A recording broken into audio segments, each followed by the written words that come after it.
Halo teman-teman, sekarang kita akan membahas salah satu induk daripada Hypermart, yakni adalah video tentang perusahaan yang di-request oleh teman kita yang menjadi induk daripada Hypermart, yakni adalah Matahari Putra Prima Tbk dengan kode emiten MPPA atau kita panggil aja MPPA. Ini merupakan induk daripada Hypermart di mana hari ini minus sampai 4% ya. Kenapa? Saya sedikit kasih penglihatan sejenak, yakni mereka mau membukukan kerugian ya. Dari 2019 kalau kita lihat di sini sampai tahun ini pun masih membukukan kerugian. Kenapa bisa? Karena hutang mereka yang sangat besar. Kita lihat di sini debt equity rasionya 897%. Itu berarti hampir 9 kali lipat hutangnya itu daripada ekuitasnya ya. Kebanyakan aset mereka itu datangnya dari hutang. So that's why keuangan mereka ini nggak pernah mencatatkan laba. Karena mereka sibuk untuk membayar hutang mereka. Ini bukan berita yang bagus, tapi kita tetap bahas perusahaan ini. Apakah ada hal-hal lain yang menarik untuk dibahas daripada perusahaan ini?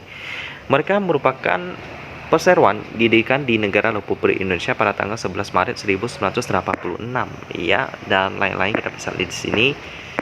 Bergerak di bidang consumer good, melakukan kegiatan usaha utama berupa jaringan toko swalayan yang menyediakan berbagai macam barang seperti barang kebutuhan sehari-hari hingga barang elektronik ya. Sampai dengan akhir tahun 2021, perseroan mengoperasikan toko Hypermart, Primo, Foodmart, High Fresh, Boston Health and Beauty, FMX, dan Smart Club di lebih dari 150 lokasi di Jakarta dan kota-kota lainnya di Indonesia ya. Sekilas tentang perusahaannya satu ini, sukses menjadi retail modern terkemuka di Indonesia ya. Bisa dibilang sukses lah ya, karena banyak perusahaan meskipun hutangnya juga sukses sih, besar juga. Divestasi aset non inti di akhir 2012 lalu mempersiapkan MPPA untuk lebih memfokuskan pada bisnis retail modern FMCG atau Fast Moving Consumer Goods. Bedanya apa dengan consumer goods? Jadi consumer goods itu dibagi menjadi dua. Jadi ada Fast Moving Consumer Goods dan Durable Goods. Perbedaannya apa? Ya dari masa penggunaannya. Kalau untuk FMCG itu dari fast moving, namanya aja kita udah tahu ini produk-produk masa penggunaan dan penjualan relatif cepat seperti makanan ataupun tisu dan sabun yang penggunaannya cenderung cepat, nggak sampai 1 tahun. Lalu untuk durable goods ini produk yang cenderung penggunaannya tahan lama dan bahkan tidak terhingga ya. Ya, seperti buku, alat tulis, alat elektronik perkakas rumah dan lain-lain. Jadi itulah kenapa banyak perusahaan yang bergerak di FMCG, karena perputaran uangnya lebih cepat. Itu bisnis mereka, di mana mereka sukses mengoperasikan lebih dari 200 gerai di berbagai penjuru Indonesia, didukung oleh jaringan distribusinya yang kuat. Ya, di 2015, berbagai lokasi Hypermart yang strategis direnovasi menjadi konsep baru, termasuk juga gerai-gerai baru yang dibangun mengikuti konsep baru ini. Perseroan Mall Supermart Premium, konsep FMX Convenience Store baru, serta Boston Health and Beauty yang ditingkatkan. Ya, gitu teman-teman. Dan itu sekilas tentang perusahaan mereka sih. Juga beberapa anak perusahaannya yang sudah disebutkan tadi. Nanti kita akan berkenalan lebih dekat lagi dengan perusahaan-perusahaan ini. Ya, diantaranya kita lihat format bisnis mereka, di mana Hypermart yang pertama tetap menjadi bisnis inti MPPA yang berkontribusi besar banget, sebesar 85% dari total pendapatan di tahun 2021. Hypermart adalah salah satu hypermarket retail modern Indonesia untuk keluarga kelas menengah yang berkembang secara nasional dengan banyaknya pilihan produk yang ditawarkan, mulai dari grocery, produk fresh, bazaar, soft lines, dan barang-barang. Hypermart memiliki keunggulan kompetitif sebagai hasil dari kajian intensif terhadap retail dan konsumen. Analisa mendalam atas penjualan dan profitabilitas berdasarkan SKU serta jaringan distribusi nasional. SKU itu produk-produk mereka ya. Jadi SKU itu kayak misalnya kode-kode gitu. Kode produk, misalnya produk elektronik atau apa. Coba kita lihat artinya ya. Serial apa itu? Stock keeping unit ya, jenis barang atau jasa yang dijual. Jadi pastinya banyak banget. Lalu selanjutnya itu tentang Hypermart ya. Selanjutnya bisnis mereka ada. Nah, untuk Hypermart di penghujung tahun 2021, perseroan mengoperasikan 101 gerai Hypermart di lebih dari 70 kota di seluruh Indonesia. Untuk di Singkawang ada satu ya, dan saya biasanya sering ke sana untuk ya seperti untuk memberi kebutuhan sehari-hari lah ya. Untuk elektronik sih saya belum pernah beli, karena biasanya yang beli itu keluarga saya, orang tua saya, bukan saya yang beli ya. Saya masih tinggal dengan orang tua saya. Selanjutnya kita lihat Foodmart. Melalui format supermarket Foodmart Fresh dan Foodmart Primo Premium, perseroan fokus pada produk-produk fresh, bakery, makanan siap saji, serta berbagai variasi produk lokal dan internasional. Foodmart Fresh telah diperluas untuk meningkatkan fokus pada makanan segar berkualitas tinggi dan menyediakan produk paling segar ke konsumen. Ia menawarkan berbagai produk internasional, lebih banyak ragam produk fresh berkualitas, dan area makanan siap saji yang lebih luas dengan menyediakan santapan, baik untuk disantap langsung atau dibawa pulang. Kafe dan bakery di lokasi yang lebih strategis dari segmen menengah ke atas.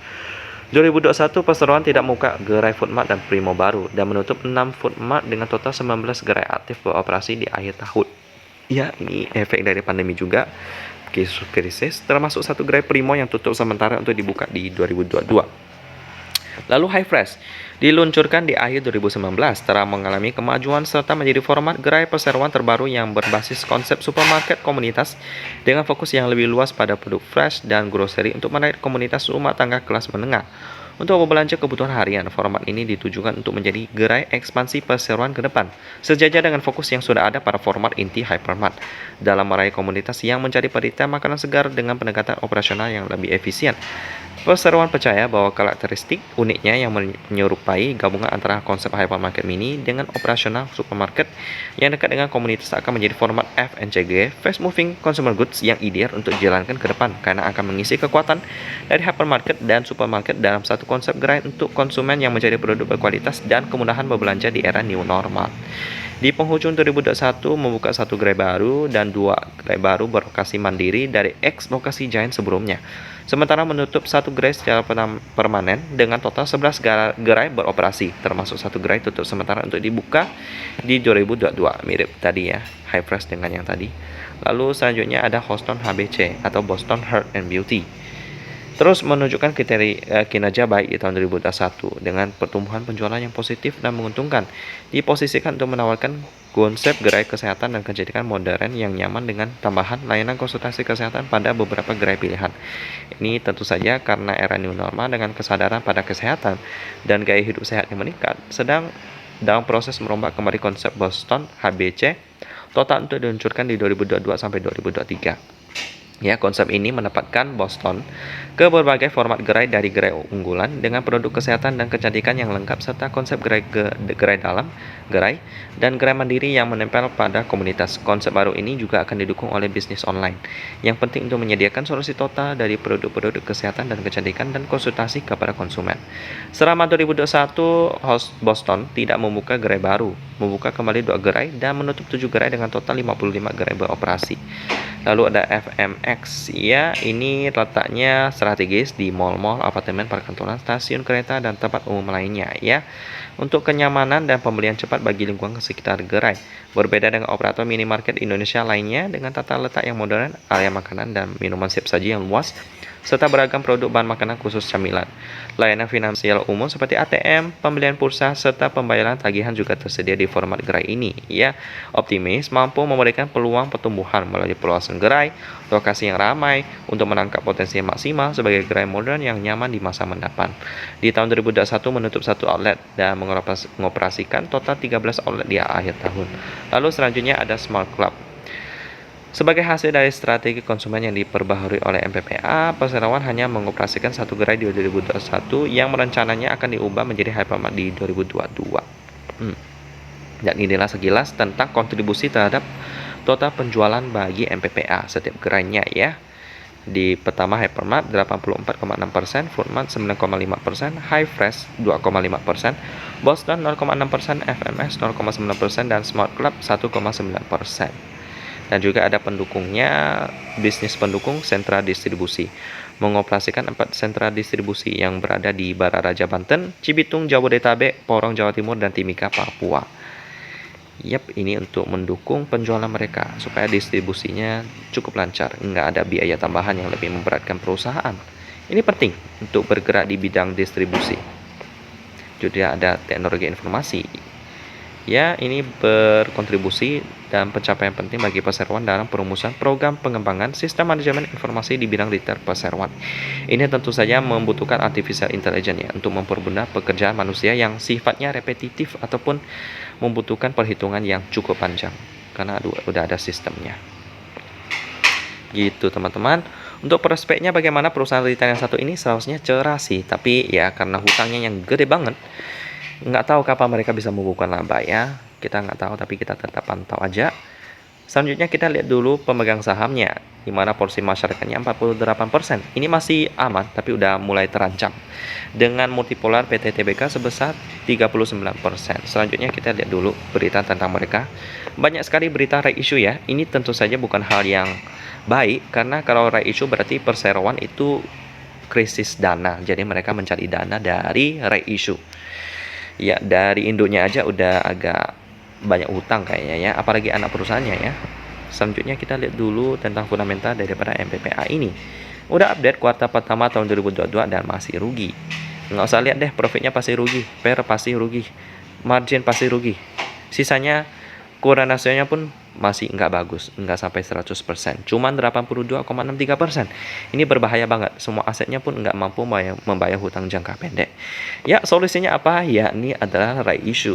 Ya, mereka sudah reissue 2 kali, kalau kita lihat di sini, kemungkinan akan reissue lagi sih. Untuk turnover hari ini 8,34 miliar rupiah, cukup liquid, cuman ada sekitar 2 kriteria yang nggak lolos daripada MPPA ini. Dan dua ini penting bagi saya, yakni PER, lalu liquidity. Jadi kalau teman-teman tanya apakah saya memasukkan MPPA ini dalam list saya, pastinya enggak ya. Jadi bagi teman-teman yang request video ini, tahan dulu, jangan masuk dulu ke MPPA ya. Mending dananya teman-teman alihkan ke perusahaan lain yang lebih bagus ya. Banyak sih perusahaan yang bagus di list saya bulan Juni, itu ada 19 ya, dan ada tambahan lagi, yakni INKP yang sebelumnya ada abang saya itu merekomendasikannya, dan saya lihat cukup bagus juga. Jadi ada 20 total perusahaan yang bagus untuk bulan Juni nanti. Jadi untuk MPPA skip dulu. Demikian pembahasan tentang MPPA yang menjadi distributor daripada FNCG, Fast Moving Consumer Goods, dan produk-produk elektronik lainnya yang masih membukukan kerugian sampai pada tahun 2022. Dan kita ketemu lagi di video selanjutnya.